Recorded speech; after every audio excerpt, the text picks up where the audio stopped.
Começa agora o programa Germano Campos Entrevista, sonorização e edição de Alexandre Franco.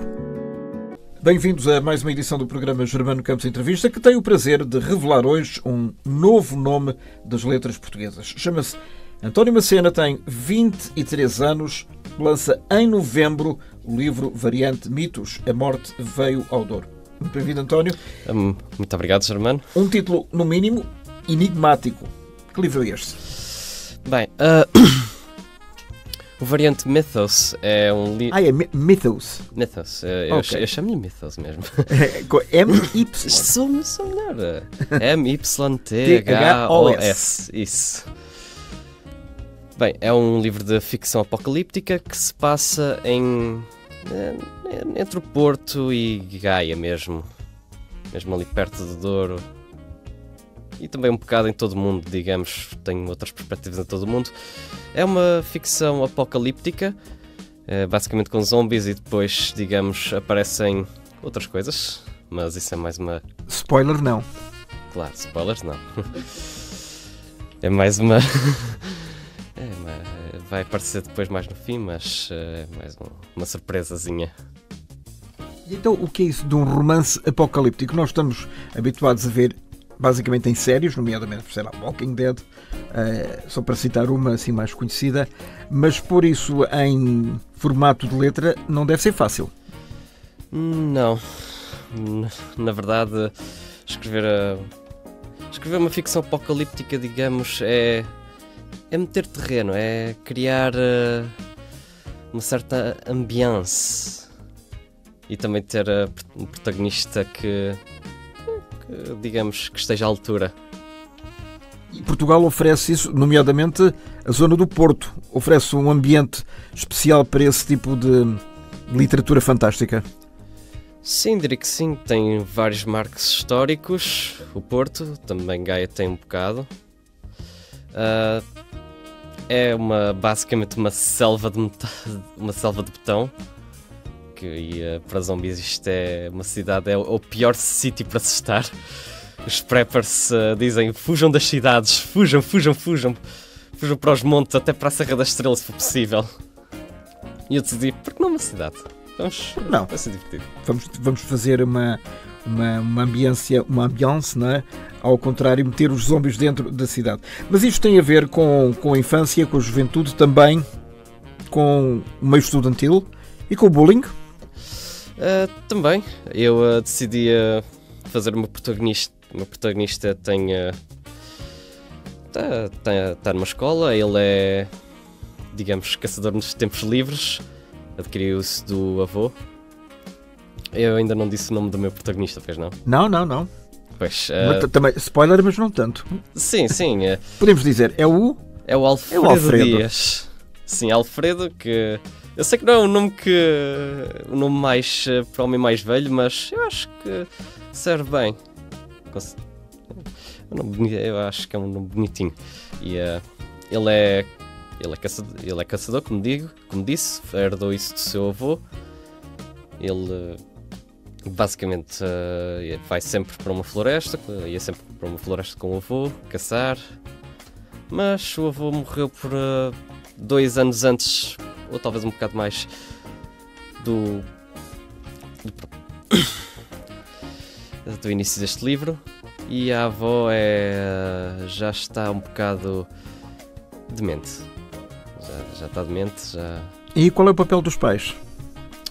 Ou são inexistentes? O pai é complicado, digamos assim. A mãe morreu, louca também, mas... E o pai Estamos a falar então dos avós maternos. Sim, estamos a falar dos avós maternos. Portanto, digamos, há uma herança genética da mãe com a sua progenitora. Será isso? Sim. E o pai, digamos que também é um pequeno spoiler, mas se ligarem os pontos acho que conseguem perceber o começo do próprio vírus com o próprio Alfredo. Ele está um bocado conectado a isso tudo, embora ele não queira. Falaste em vírus, pandemia, Covid, ou não tem nada a ver? Tem um bocado a ver, e esperei-me um bocado no Covid, Se bem que em termos de Covid o Covid não reanima pessoas, vamos apenas dizer isso. Não, o Mythos é muito mais perigosíssimo. E as suas ramificações são ainda piores que os zombies, de certa forma. A cena toda de um apocalipse zombie é que, se já viu do Walking Dead, é credível porque as pessoas morrem e viram zombies, mas fora isso, zombies lentos podem ser mortos com qualquer arma, então é quase inacreditável que um exército possa dar cabo deles. É que não possa dar cabo deles, por assim dizer. E, portanto, essa é uma realidade que nós, digamos que transportamos da América para Portugal. Como é que te surgiu esta ideia? Porque, apesar de sempre ter existido literatura fantástica, eu perguntava-te como é que surgiu a ideia e como é que ela se distingue, digamos, de uma literatura mais clássica. Sim. Eu diria que eu já estava a escrever o livro por volta de 2018, já tinha a ideia do Portanto, Alfredo. muito novo, aos 18? Mais ou menos? Sim, eu comecei a escrever aos 18, tinha as primeiras 30 páginas e depois deixei estar até 2020. E depois eu pensei, e se eu fizer o Alfredo ser preso? É preso porque, vamos apenas dizer que ele levou ao cabo o resultado final de anos de bullying e de frustrações. Por não fazer nada, não deitar mão aos seus perpetuadores, porque ele apesar de ser pequeno, ele é capaz, vamos apenas dizer isso. Portanto, quem vai à guerra dá e leva. Exatamente. Ele não fica calado. Não fica calado. Portanto, é baixinho, já percebemos que é o Alfredo Dias, é baixinho, sofre de bullying, mas também se vira contra o agressor. Não, basicamente, houve um filho tão perigoso que ele tem mesmo que o impedir de... Quer dizer, foi-lhe prometer que nunca iria atuar contra os seus perpetuadores. Os seus aqueles que o maltratam, basicamente. Não há aqui uma espécie de Hulk? Uma espécie de Hulk? De certa forma... Quer dizer, não é bem Hulk, mas vamos apenas dizer que ele consegue derivar poder do próprio vírus. Não fica um bocadinho estranho? Nós estamos habituados a ver isso em outros ambientes, nomeadamente o ambiente norte-americano, e transportar isso para Portugal sem ficar assim muito risível, portanto, sem as pessoas se rirem muito. Isso é difícil. Dar uma certa seriedade. Sim, é um bocado complicado. O terror sempre foi um género um bocado complicado para convencer as pessoas, porque sem a ambiance, por exemplo, temos o Drácula, que o próprio livro é uma queimadura lenta. Está bem, mas ele vem lá da Transilvânia. Sim. E vem lá da Roménia. Sim, está eliminado. É inacreditável, mas é a própria ambiência que o homem traz, porque sem isso ele é só apenas um vadio que se transforma em... Um vadio rico que se transforma em animais e tem força sobre-humana. Se a própria ambiência do livro é quase ridível, o monstro em si. E depois temos outros, como os lobisomens também, não é? Sim. Ou Frankenstein. Portanto, tudo isto... nós pensamos que são filmes clássicos, mas todos baseados em livros, em obras literárias. É basicamente isso, sim. Há bocado perguntavas então o que é que distingue esta literatura da clássica? Bem, da clássica, vamos agora para os livros de zombies e isso tudo. Eu diria que destaco 2 pontos: a própria repetição e a outra. Eu agora estou-me a tentar lembrar. Mas em termos, o que é que ela é diferente? O que é que ela... A própria literatura não se repete. Tipo, no Walking Dead, por exemplo, temos sempre um ciclo de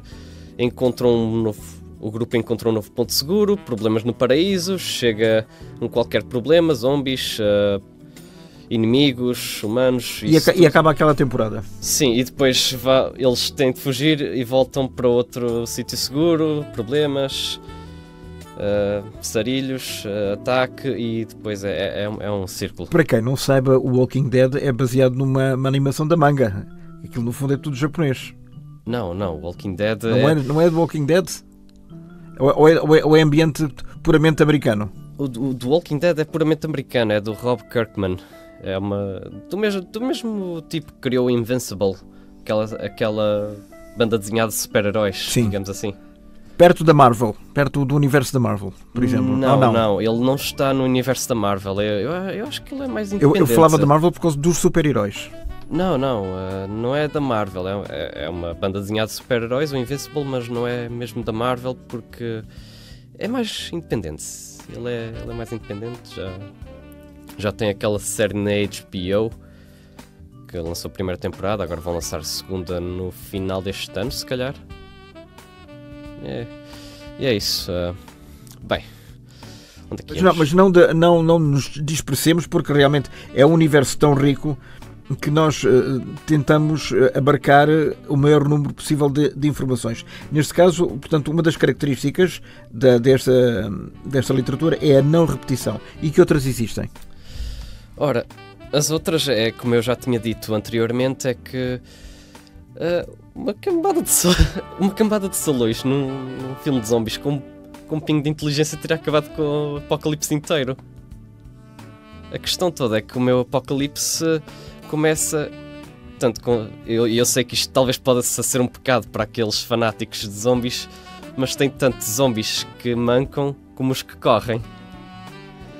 E vamos apenas dizer que até que facilita a coisa, os zombies escondem-se um bocado e depois emergem todos e a cidade de Vila Nova de Gaia cai num dia, a cidade de Vila Nova de Gaia e de Porto cai num dia e vai tudo com os porcos.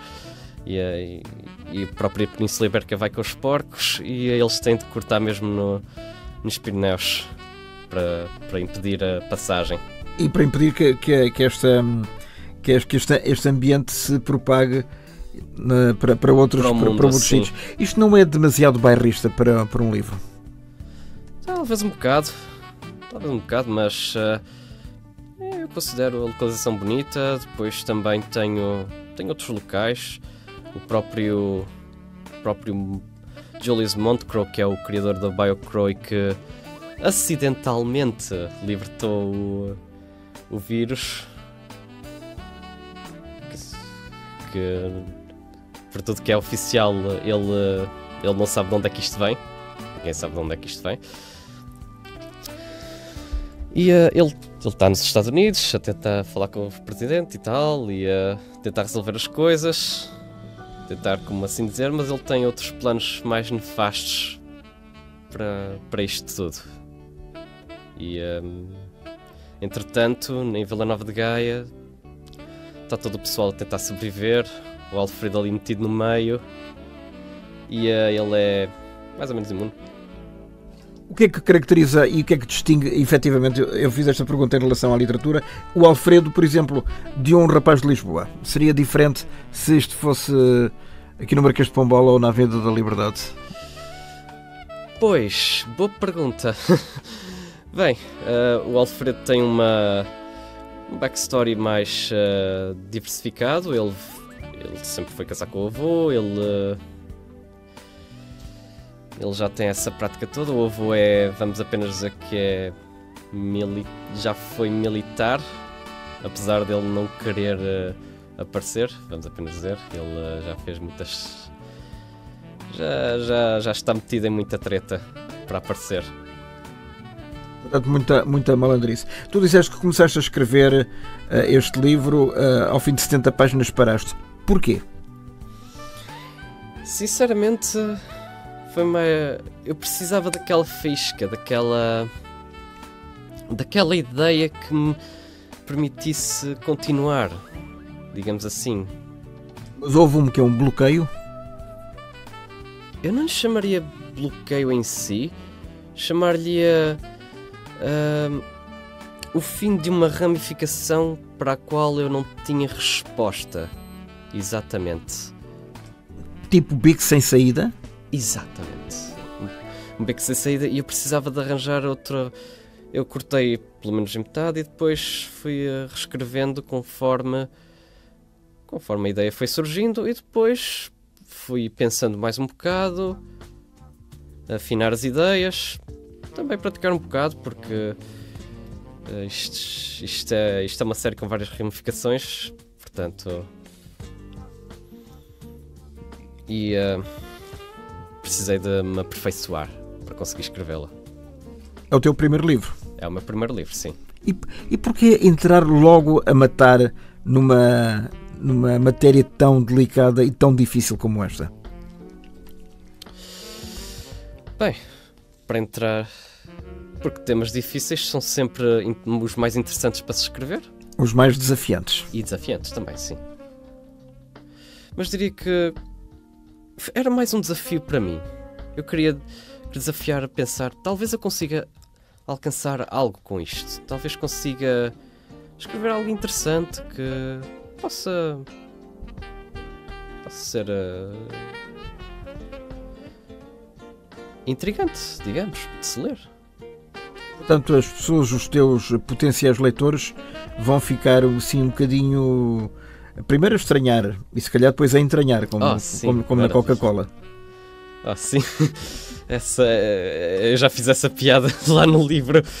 Primeiro estranha-se, depois entranha-se. Está a ver aquela cena de Walking Dead em que eles esfregam com as vísceras para se camuflarem? E para passarem despercebidos? Dá para fazer isso. Dá para fazer... Oh! Primeiro estranha-se, depois entranha-se. Maravilha. Nunca aquela frase... Foi tão bem aplicada. Sim. António, para tu chegares a este ponto de lançares aos 23 anos um livro, quer dizer que tens que ter um passado um bocadinho diferente do resto da malta, da tua idade, porque se calhar só se pensa nisto 24 horas por dia, que é uma pessoa quase que não é normal se não estiver a viver com muita intensidade, quase uma obsessão, estar a pensar nestes assuntos. Será verdade ou estaria a exagerar um bocadinho? Sim, eu penso constantemente no livro, em como vou escrever cada cena. Digamos que entretém-me. Eu nem penso nisto como trabalho. Eu penso nisto mais como uma constante diversão.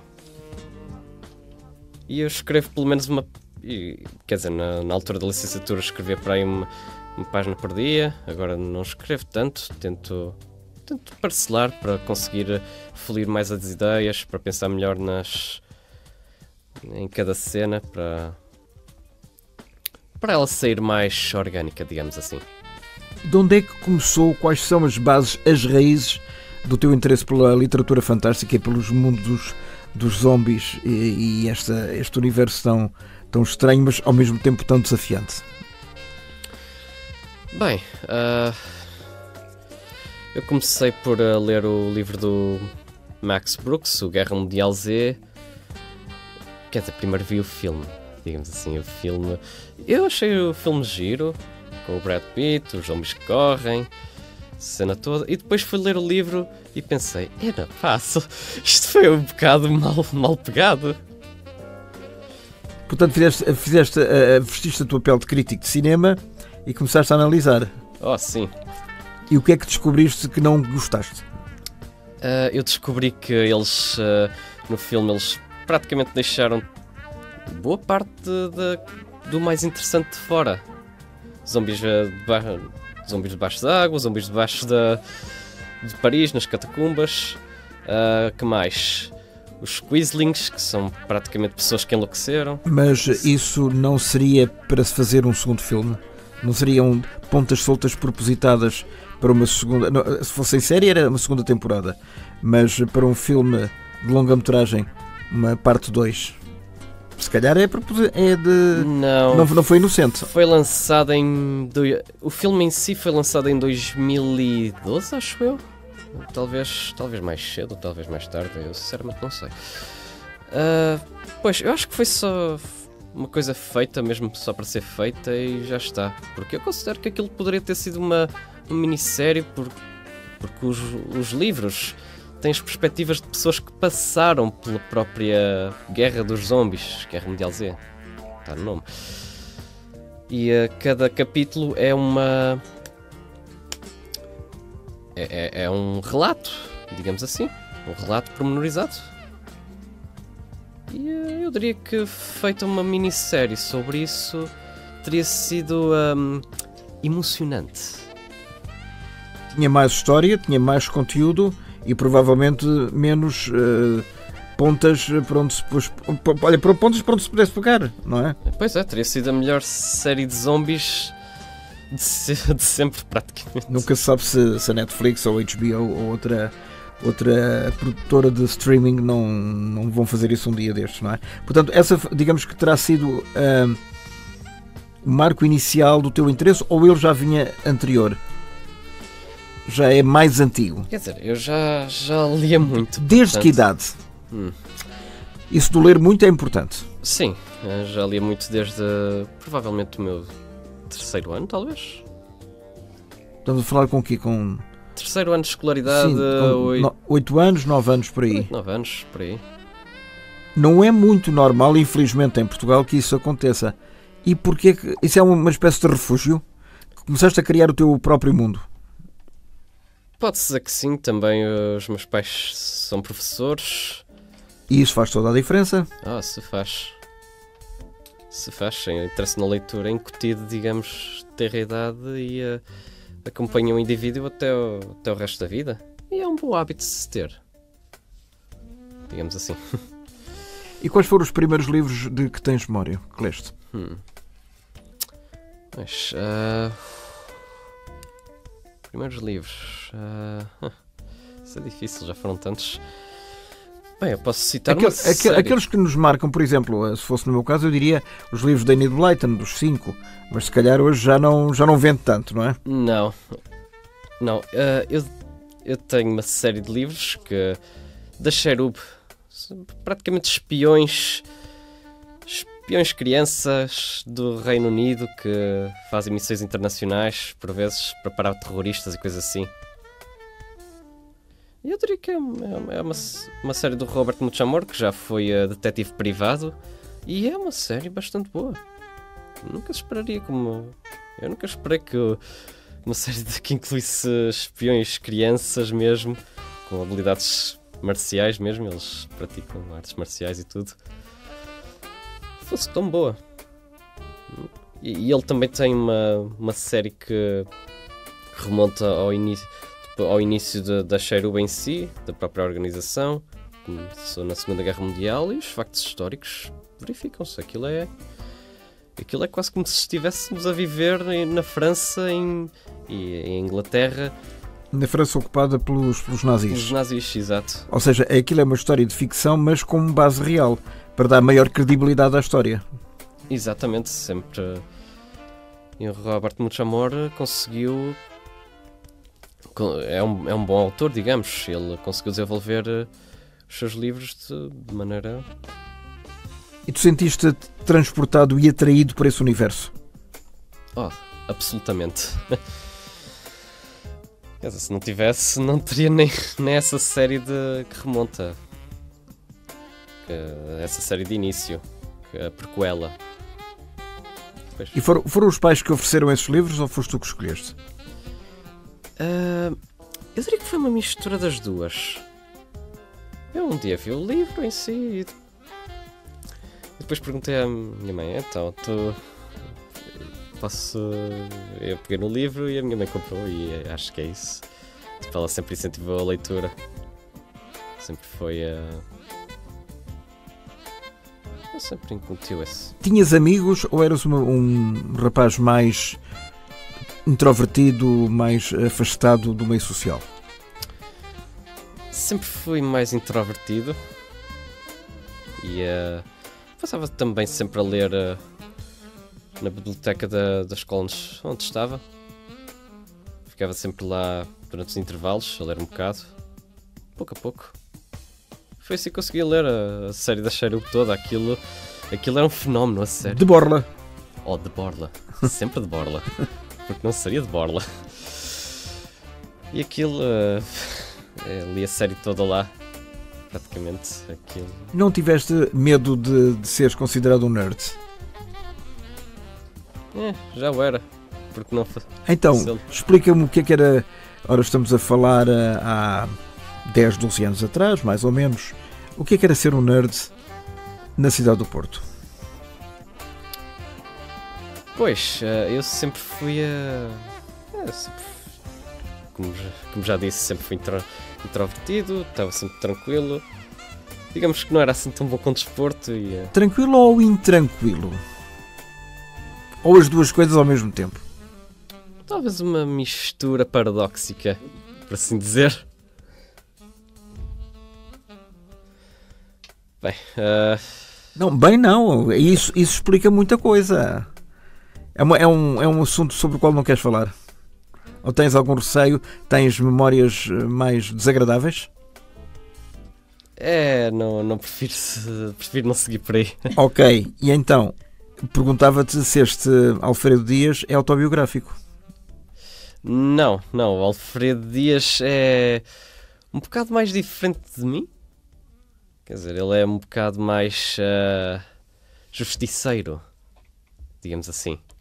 Mas isso pode ser tu com alguma, entre aspas, sede de vingança sobre aqueles que te fizeram mal, porque já percebemos que houve gente que se meteu contigo, e através desse personagem justiceiro quiseste, digamos que, cobrar aos outros o mal que te fizeram, através de uma terceira pessoa, neste caso, uma personagem. Quer dizer, ele não o faz mesmo por também frustração. Ele tem mais motivos. Ele também tem mais um motivo para isso. Tem motivo porque tu inventaste esse motivo. Como pai da criança. Que remédio santo. Quer dizer, avemente ele meteu-se numas tretas. As pessoas pensam que ele matou alguém e ele teme que os próprios malfeitores que lhe maltrataram vão lá à avó para retribuir vingança. Portanto, ele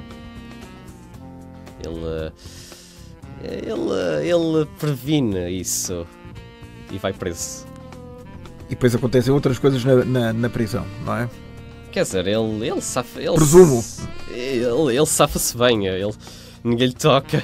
Então, se ele é herói, tem que se safar, porque senão, se morresse a meio da história, não havia história que resistisse, não é? Quer dizer, ele foi parar à solitária para arrancar a dentada à orelha de um tipo, portanto... E já por muito menos houve gente que também foi lá parar ao mesmo sítio e ficou... E depois as pessoas ficam isoladas, ficam assim ainda mais piradas da cabeça. Portanto, ele já não era muito bom da cabeça, pois não? Quer dizer, ele nunca foi lá muito bom da cabeça. E são os lives dramáticos que tens que insuflar a criatura. Sim, ele basicamente é libertado da solitária com a ajuda de um polícia que também tem interesse em tê-lo a ajudar, porque o Alfredo é muito bom no que toca à sobrevivência por causa do avô, portanto ele... Se há alguém que consiga sobreviver numa terra de zombies é ele. É ele. Isso transportando para a vida real e para tu como autor, sentiste-te de alguma forma identificado com o personagem e por aquilo que ele fazia à medida que ia-se escrevendo? Senti-me motivado pela sua perspicácia, pela sua agilidade em lidar com as situações, porque ele viu, há zombies, então eu vou tratar dos malfeitores, porque estes gajos, vamos ver os limites destes gajos e depois tratar dos malfeitores e depois ver como é que o resto se desenvolve.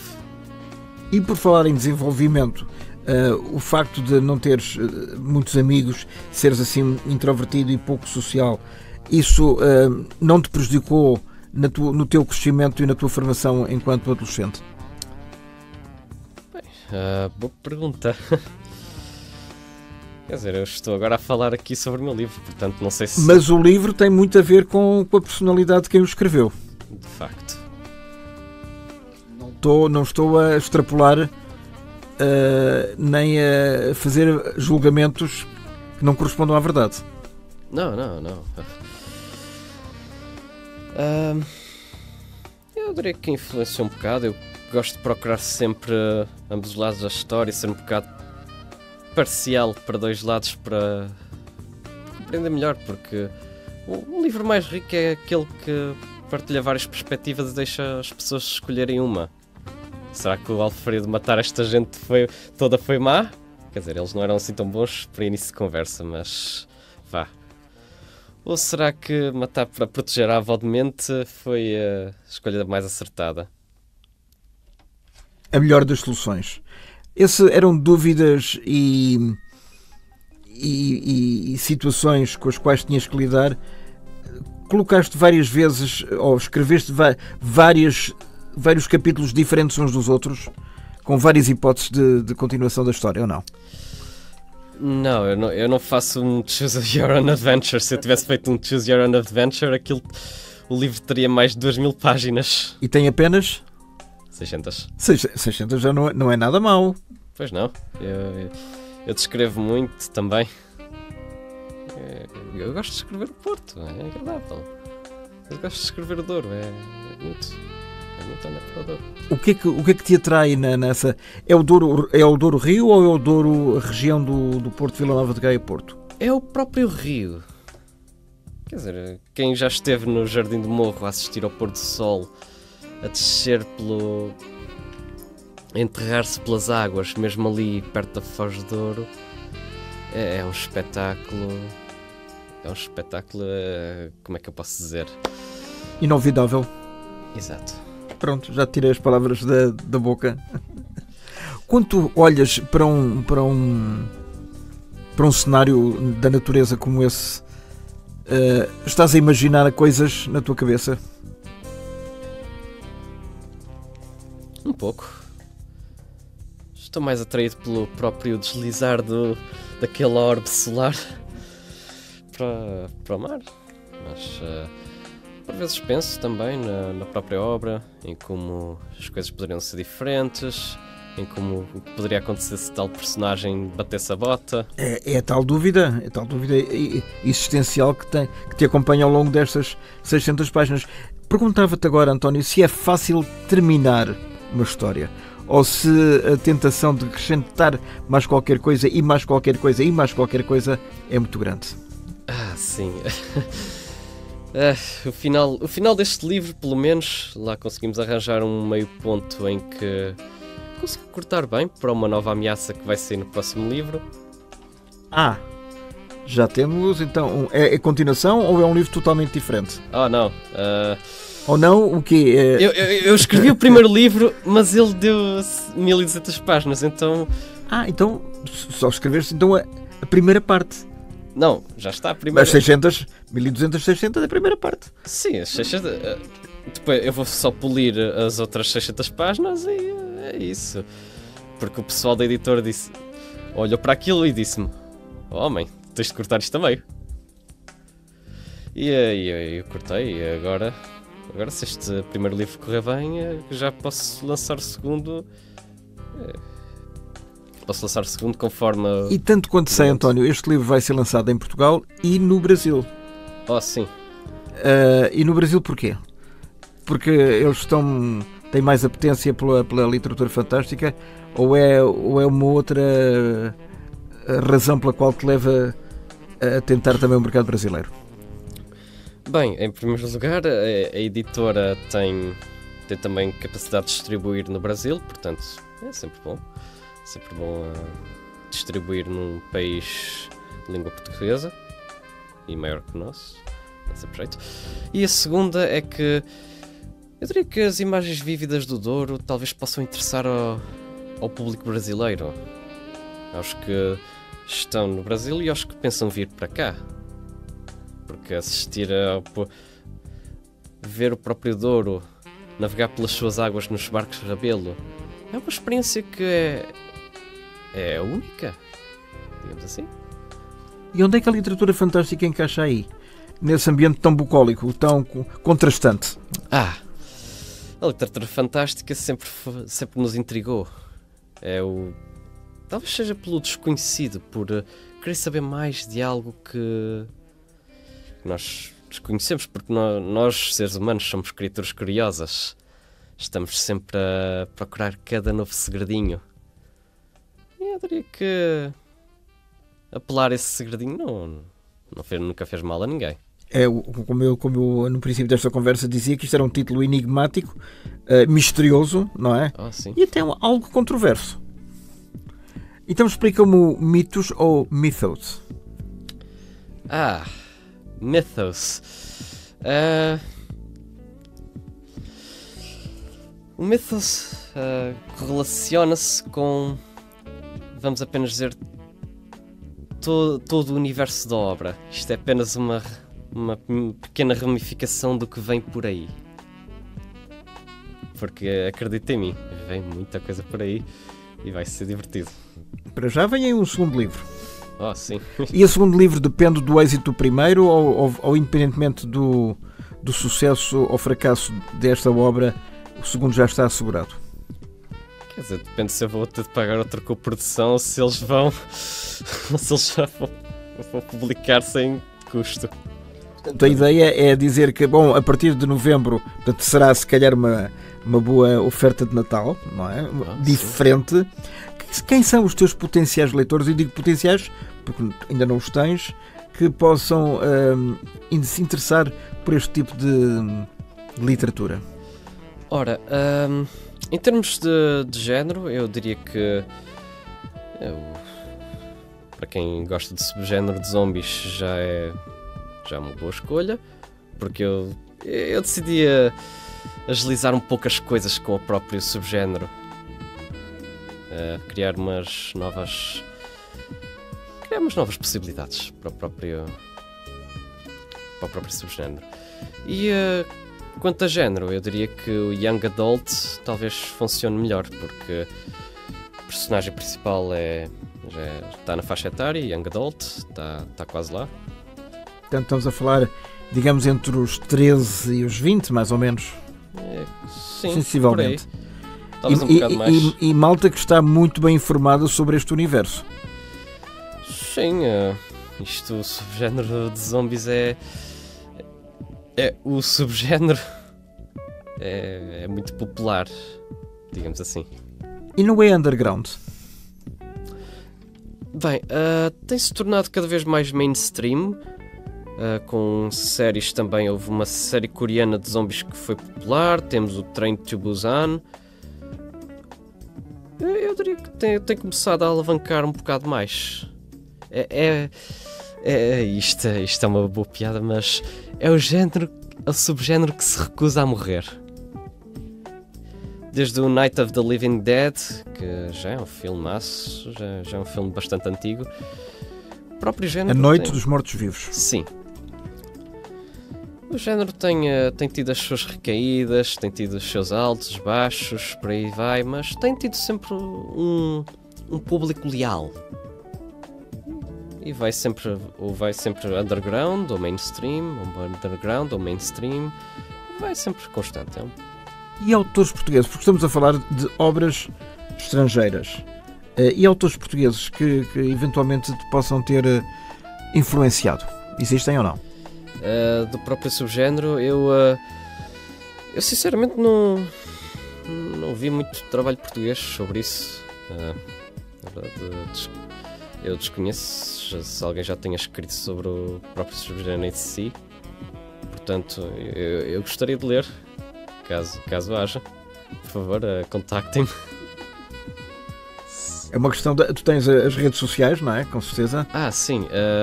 Tenho o Instagram Tenho o Instagram do livro em si, onde eu posto várias dicas de escrita, notícias sobre o próprio livro. Talvez esta nossa conversa vá para lá também. Vai. Vai. Eu quero que esteja lá. E há de estar antes de novembro. Boa. Espetáculo. Porque é de facto importante, e não só lançar um novo autor, e tenho essa honra e esse prazer, como dar a conhecer talentos que noutras áreas também são capazes de produzir coisas para além do romance de amor, ou uma biografia, ou uma de ficção mais tradicional. Sim, já nos chega os romances de Nicholas Sparks. Eu vejo... eu acho que o homem já tem livros às dezenas sobre a mesma temática. O romance é um bocado restrito. E foram quase todos adaptados à televisão e ao cinema. Isso é algo que este livro é também passível de ser adaptado ao pequeno ou ao grande ecrã? Talvez. Eu diria que com umas alterações que... há uma parte ou outra que talvez gostasse de melhorar. Isto agora que eu ganho mais prática teria... Mas isto todos os autores que têm já um bocado mais de prática e gostariam de reescrever o próprio livro uma e outra vez. Nunca mais, o livro em si nunca vai ficar perfeito, portanto, mais vale lançá-lo agora e depois continuar a melhorar. Portanto, tu tens a noção de que este livro, sendo uma primeira obra, poderia ser limada em vários aspectos. Oh, sim, absolutamente. Em quais? Eu diria que poderia ter dado mais um bocado de tempo antes da própria subvelação dos mortos. Poderia ter mostrado mais gente desaparecida, talvez. Que isso ficou um bocado de fora para mostrar mais a relação entre o polícia e o Alfredo, a libertação do Alfredo, ele fugir, depois dele dar as chaves aos outros presos para eles fugirem também. E já estás a revelar algumas coisas, não é? Pois. Também, mas isso é que é importante, também fazer o chamariz e, digamos, que dar um bocadinho de atenção às pessoas, para as pessoas irem comer o teu iscozinho literário, não é? Ah, sim. Tenho mais que um anzol, digamos assim. Mais do que um. Tens mais 600 páginas de anzol para tentar cativar a atenção das pessoas. O que é isso de escrever sobre ficção e romances apocalípticos? Geralmente pensamos que é o fim do mundo. Bem, tanto pode ser o fim do mundo como do nosso mundo, como o começo de outro, de algo que nunca tínhamos imaginado. É sempre interessante ver como é que a história continua. Porque todos podiam morrer e dizer, a história acabou, a menos que haja alienígenas no céu, claro. Senão... Mas enquanto houver pessoas, existe sempre uma história. E desde talvez da Babilónia, ou muito antes disso, talvez desde que os nossos antepassados desenhavam na parede, existem sempre histórias. Agora... Desde os homens das cavernas. E em que é que estes zombies portugueses... eles são portugueses. Os zombies são portugueses. Quer dizer, também... Ou são indefinidos? Quer dizer, os zombies... Claro que os zombies...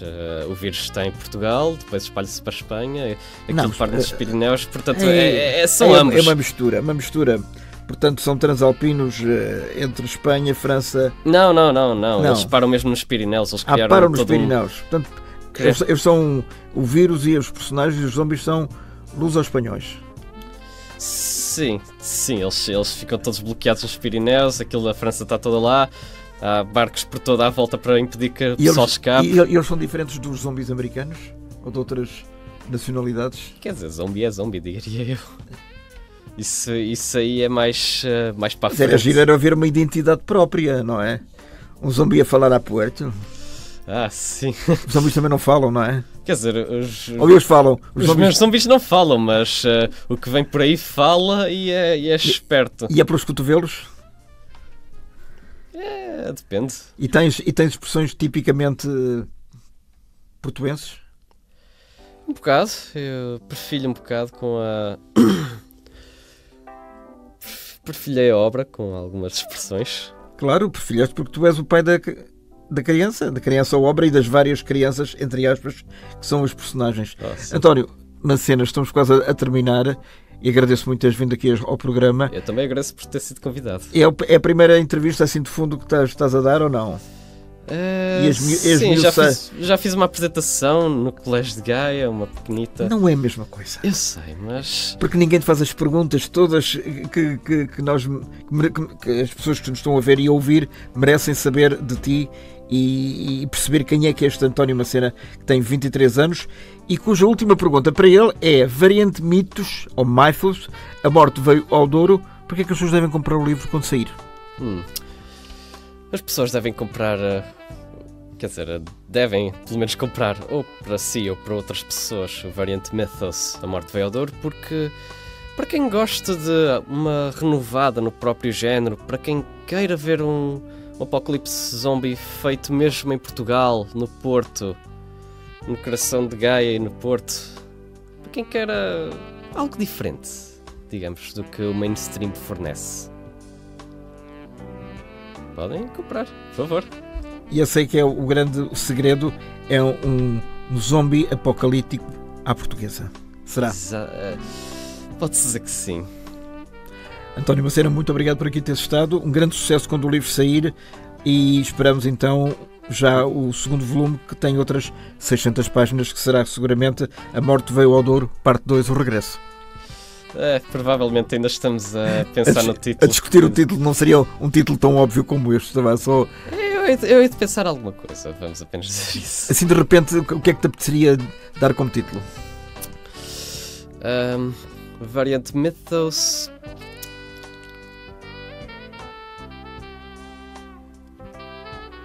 A destruição do novo lar, talvez? Ponto de interrogação. Daqui por um ano, se calhar, saberemos a resposta. Eu hei de pensar, não. Tens muito tempo.